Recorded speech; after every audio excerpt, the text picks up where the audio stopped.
आजकल हमको सभी चीज़ें अपने कंट्रोल में चाहिए। हमारे बच्चे हो या हमारा पर्सनल लाइफ हो, हमारा घर हो, हमारे परिवार के लोग हो, समस्याएं हो, ऑफिस हो, हर चीज़ हमको हमारे कंट्रोल में चाहिए। यहाँ तक कि जो सिचुएशन हो रही है, रास्ते पे भी जा रहे हैं तो साइड में से गाड़ी वाला कैसे जा रहा है वो भी हमारे कंट्रोल में हमको चाहिए। इतना सब कंट्रोलिंग करने की आदत जो हमें लगती है ये जनरली आता है नॉन एक्सेप्टेंस की वजह से। नॉन एक्सेप्टेंस यानी अस्वीकार। बहुत सारी चीज़ें हमारे लाइफ में जो घटित हो रही हैं हमको लगता है इस तरीके से नहीं होनी चाहिए, लेकिन ऐसा नहीं होता।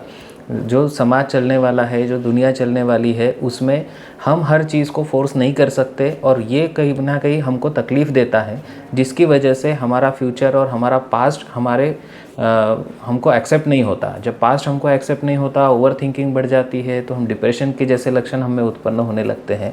फ्यूचर जब हमें लगता है कि हमें चाहिए वैसा नहीं होने वाला है, तो फिर हम उसको एक्सेप्ट नहीं कर पाते, जिसकी वजह से हमारी एंजाइटी बढ़ जाती है, पाल्पिटेशन बढ़ जाता है और काफ़ी सारी समस्याओं को हमको फेस करना पड़ता है।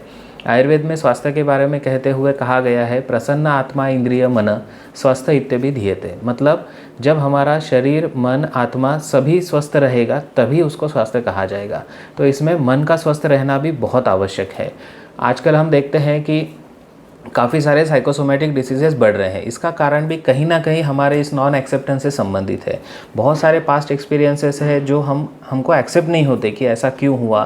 इस पे ही हम बार बार चर्चा करते रहते हैं, जिसकी वजह से हमारा मन डिस्टर्ब हो जाता है, मानसिक स्वास्थ्य डिस्टर्ब हो जाता है। या फ्यूचर में हमको बहुत सारी चीज़ें अचीव करनी होती है, उसकी एंजाइटी, स्ट्रेस हमारा बढ़ने लगता है, जिसका प्रभाव हमारे फिजिकल बॉडी पे भी पड़ता है, जिसकी वजह से हमारा अग्नि दूषित हो जाता है। अग्नि विकृत होने की वजह से हमारा एसिमिलेशन और एब्जॉर्प्शन गड़बड़ हो जाता है, जिसकी वजह से अलग अलग डिसीजेस हमको देखने को मिलते हैं। जैसे साइकोसोमेटिक डिसीजेस हैं, ऑटो इम्यून डिसीजेस हैं, एंकिलोजिंग स्पॉन्डिलोसिस हो गया, आर्थराइटिस हो गया, इस जैसी समस्याएं हैं। लाइफस्टाइल डिसीजेस काफ़ी सारी है, लिवर डिसीजेस हैं, डायबिटीज़ जैसी समस्याएं, हाइपरटेंशन है, हार्ट डिसीज़ है। इनमें भी स्ट्रेस का काफ़ी सारा, आजकल हम जानते हैं कि कितना रोल स्ट्रेस का इन डिसीजेस में होता है। तो अब हमने करना क्या चाहिए? तो आसान चीज़ है, जो हमारे पास्ट एक्सपीरियंस है, जो पास्ट हो चुका है वो तो हो चुका है, उसको तो हम अभी जा कर के बदल नहीं कर सकते। तो उसको कंट्रोल करने से अच्छा उसको अगर हम एक्सेप्ट कर लें कि ये ऐसा हो चुका है, दैट इज़ ओके, उसको अगर हम एक्सेप्ट करके अपने मन को शांत कर सके तो काफ़ी सारी समस्या हमारी कम हो सकती है।